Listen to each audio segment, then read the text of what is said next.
مدینہ طیبہ میں جب حضور تشریف لائے حالات کیا تھے؟ ایک ہی کنواں تھا میٹھے پانی کا، اور وہ بھی یہودی کے قبضے میں تھا، وہ پانی بیچتا تھا، تو پانی بیچا جاتا تھا۔ ظاہر سی بات ہے یہ استحصال آج بھی کچھ لوگ کرتے ہیں، جب ضرورت کی چیزیں نہیں ملتی مارکیٹ میں تو کچھ مالداروں کے پاس یہ چیزیں ہوتی ہیں، اور وہ لوگوں کو جو 10 روپے کی وہ 100 روپے میں بیچتے رہتے ہیں۔ یہ احتکار اسلام میں ناجائز و حرام ہے، لوگوں کی مجبوری کا فائدہ اٹھانا۔ جب تمہارے لیے ضرورت تھی، یہ 5 روپے کا ماسک جو ہے 50 روپے میں بھی بیچا جا رہا تھا، کیونکہ اب لوگوں کو ضرورت تھی، تو لوگوں کی ضرورت کو دیکھ کر کے اس کا منافع بڑھا دینا اور لوگوں کی مجبوری کا فائدہ اٹھانا، اسلام اس کی کبھی اجازت نہیں دیتا۔ جب مدینہ طیبہ میں آئے، ایک یہودی سب کو پانی بیچ رہا ہے، پینے کا پانی۔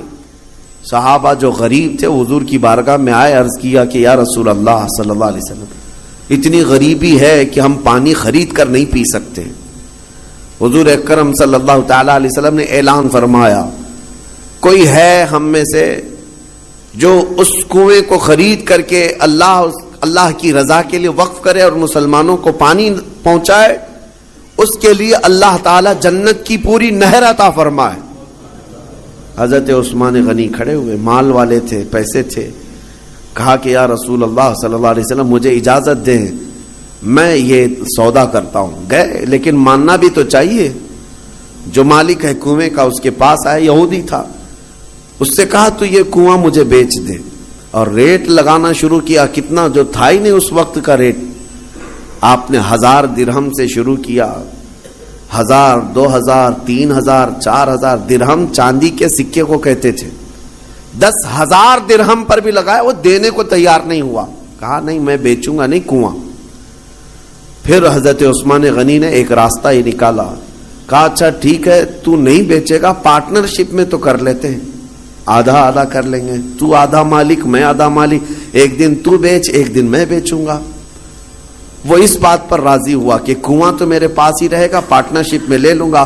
12,000 درہم چاندی کے سکے دے کر حضرت عثمان غنی نے کنویں کی آدھی ملکیت اپنے حاصل کر لی، آدھی ملکیت لے لی۔ اب اس کے بعد طے یہ پایا تھا کہ ایک دن یہودی کے قبضے میں رہے گا، ایک دن حضرت عثمان غنی کے قبضے میں رہے گا۔ اس کے قبضے میں جب ہے وہ پانی بیچے، جب ان کے قبضے میں ہو تو یہ پانی بیچے۔ حضرت عثمان نے آدھا پارٹنرشپ میں لیا اور مدینے میں آ کر اعلان کر دیا جسے پانی چاہیے وہ میری باری کے دن مفت میں لے جائے، جس کو اپنے پانی کی ضرورت ہے۔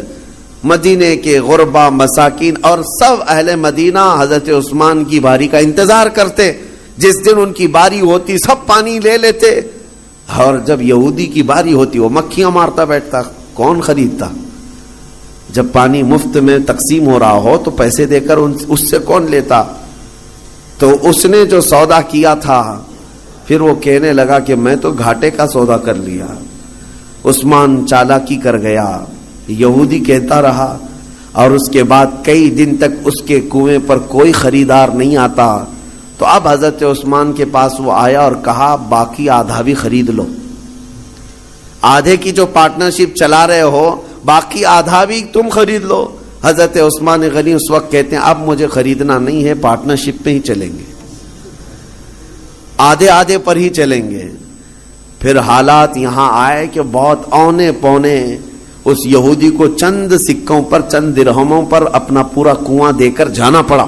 حضرت عثمان غنی نے بہت مختصر سی دولت سے باقی کا کنواں خرید لیا، اور اس کے بعد بارگاہ رسالت مآب صلی اللہ علیہ وسلم میں حاضر ہوئے، عرض کرتے ہیں یا رسول اللہ صلی اللہ علیہ وسلم اس کنویں کی ملکیت مجھے پوری کی پوری حاصل ہو گئی، میں آپ کو گواہ بنا کر عرض کرتا ہوں میں اس کنویں کی ملکیت سے دستبردار ہوتا ہوں، آج سے یہ کنواں صرف اور صرف اللہ کے نام پر وقف ہو گیا۔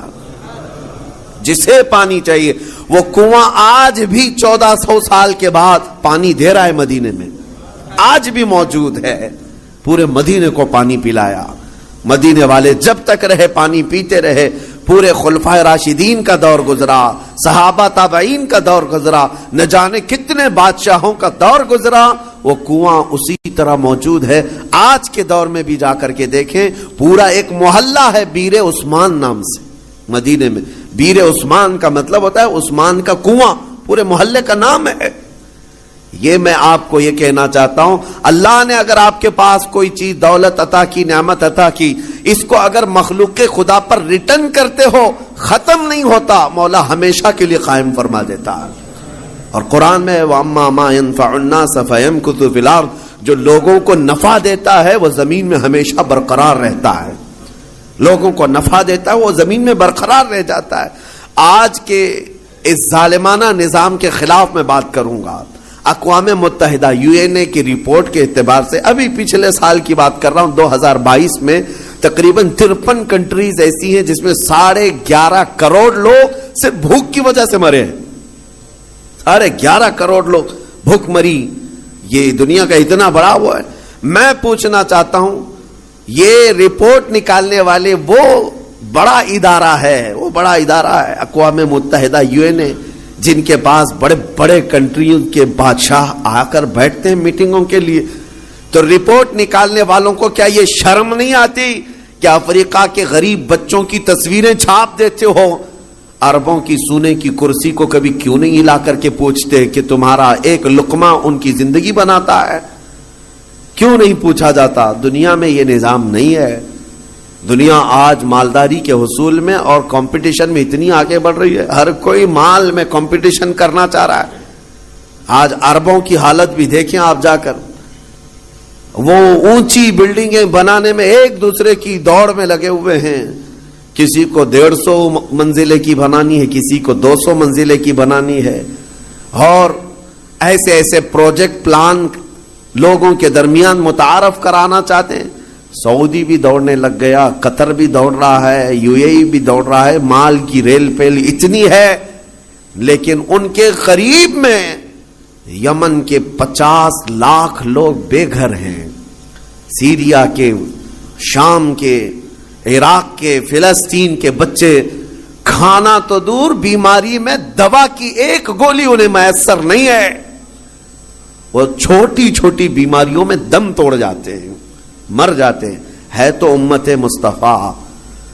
ان مالداروں سے سوال ضرور ہوگا, ضرور ہوگا. ان کے بغل میں, بلکہ ان کے سائے میں وہ تمام قومیں ہیں جو چیخ رہی ہیں, لیکن کسی کی چیخ ان کے کانوں تک نہیں آتی. آپ جا کر کے دیکھیں, کھانا ان کے کھانے کا طریقہ یہ ہے کہ 2-4 ہاتھ بڑے برتن پر رکھ کر کے عرب اس کو فیشن سمجھتے ہیں, باقی پورا کھانا گٹر میں پھینک دیا جائے. پورا کا پورا بکرا بنایا جائے, 2-3 چمچ اس میں سے گوشت نکال کر کے باقی پھینک دیا جائے. یہ ہم نے اپنی آنکھوں سے دیکھا ہے. 1-2 نہیں, کئی کوئنٹل کی تعداد میں کھانا اس طرح پھینک کر کے بہا دیا جاتا ہے. اور ایک طرف ایک بریڈ کے لیے, ایک روٹی کے لیے سیریا میں بچے دھوپ میں دن بھر قطار لگا کر کھڑے ہوتے ہیں. کوئی ریلیف بانٹنے والی تنظیم آتی ہے, اور جو لوگوں سے چندہ کر کے وہاں جا کر کے لوگوں کو خیرات کرنے والی کوئی تنظیم آتی ہے. ایک گاڑی آتی ہے تو بچے ایسے جھپٹ پڑتے ہیں جیسے چیل جھپٹتی. ہمارے ساتھ ہوا ہے. ہم بس لے کر کے عراق میں جائیں تو بس کا دروازہ کھولنا مشکل ہوتا ہے, بچے اس طرح سے پورے دروازے کو لٹک جاتے ہیں. اکثر تو ہمیں یہ ڈر لگتا تھا کہ کوئی بچہ ٹائر کے نیچے نہ آ جائے.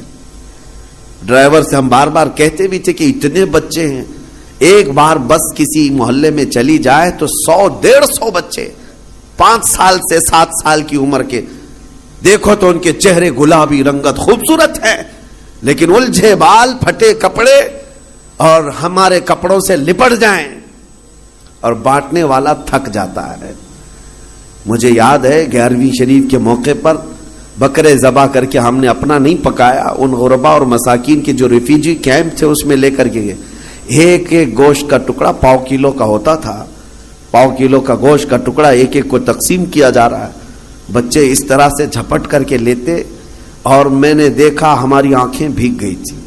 وہ جب گوشت کا ٹکڑا لے کر اپنی جھوپڑی میں جا رہے تھے تو چوم چوم کر کے آنکھوں کو لگا رہے ہیں, اور پکار پکار کر کے اپنی اماں سے کہہ رہے ہیں کہ گوشت آ گیا گھر میں, گوشت آ گیا گھر میں.